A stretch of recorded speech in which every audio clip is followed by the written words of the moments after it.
Welcome to your AI-hosted show, The Croquet Desk, MacRobertson Shield. And we are into day 2 of the final round at Surbiton, with both tests very much alive. England against New Zealand is level, 3 matches each. The United States lead Australia 6 matches to 3, with 12 matches still to be played in that one. England and New Zealand, it's worth remembering, come into this having already won both their previous tests outright.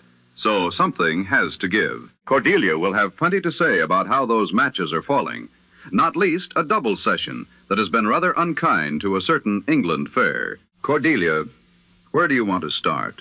9 matches finished today across the 2 live tests, Hugo, and the England-New Zealand lawns are where it tightened.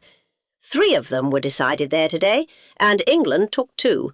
Death and Patel over Chapman and Fordyce, 2 games to 1, and Fulford and Good over Webby and Clarke, 2-0. New Zealand's one came from McCorkindale and Westerby against Avery and Birch. And on the other lawns, 6 matches finished today between Australia and the United States, and the Americans took 4 of them. Zack Watson's win over Greg Hill was the pick, 26-1, then 26-5 with the triple peel. 1 point in that first game, Hugo. That is a very long day for Greg Hill, and the triple peel in the second says Watson was never done to let it become a match. Australia's 2 wins today came from Stephen Forster, who took Ben Rothman the full 3 games, and James Carlisle 2-0 over Stephen Morgan. Forster's is the one that will please Australia, 26-19. Then he loses the second, then 26-16 to finish. Losing the middle game and still closing by 10 hoops is a serious answer. So, 9 matches decided across both tests today, 1 triple peel among them. England and New Zealand still level, the United States still ahead of Australia.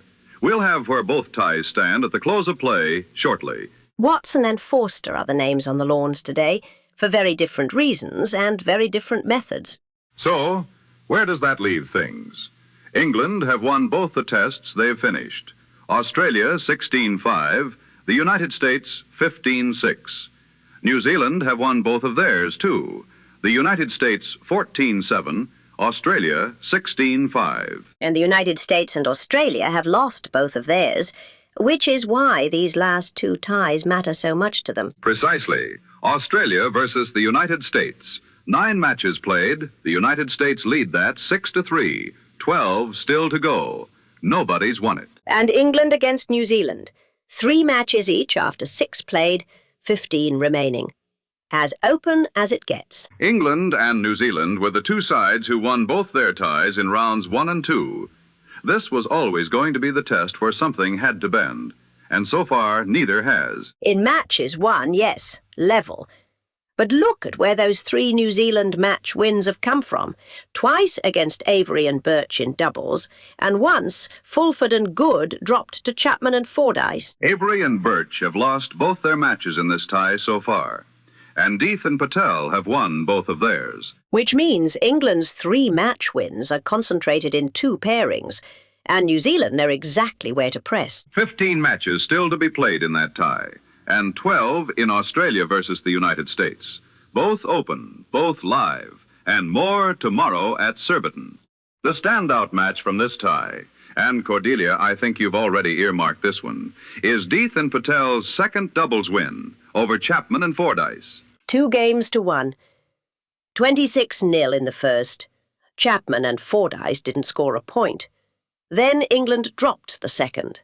Then back to take it, 26-16. A whitewash, a wobble, and a finish. Death is the reigning European champion, and the mark of that is the 3rd game, not the first. Losing the middle one to a pair of Chapman and Fordyce's quality, and then closing out with a 10-hoop margin, that is by some distance the harder thing to do. Chapman and Fordyce did win the middle game, 26-12, so New Zealand were very much in this. They were, which is why the 3rd game at 26-16 tells you something. England closed it out with a margin. Death and Patel have now won both their matches in this tie, and 2 of England's 3 wins are theirs. Friday at Surbiton, then. Day 3 of these final tests, and neither tie is settled. England and New Zealand are level at 3 matches each, with 15 still to play. Australia need to close a 6-3 deficit to the United States, and there are 12 matches left there. Both tests could go anywhere, which is precisely what you want, with 3 days remaining. The England-New Zealand tie is the one I'm watching. The problem for England is structural.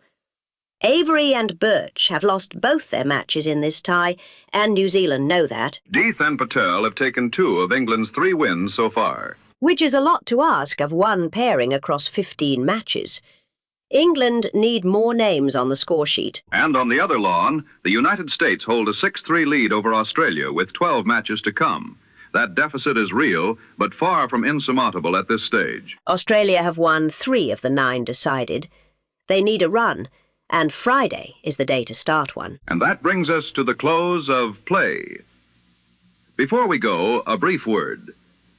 This program is one of a whole stable of AI-hosted shows at myaishows.com, sport and beyond, each with hosts of their own and free to sample. Do pay them a visit. Thank you, as ever, for your company. Do tell your friends, subscribe if you'd be so kind, and may your hoops run ever in your favor. Good evening.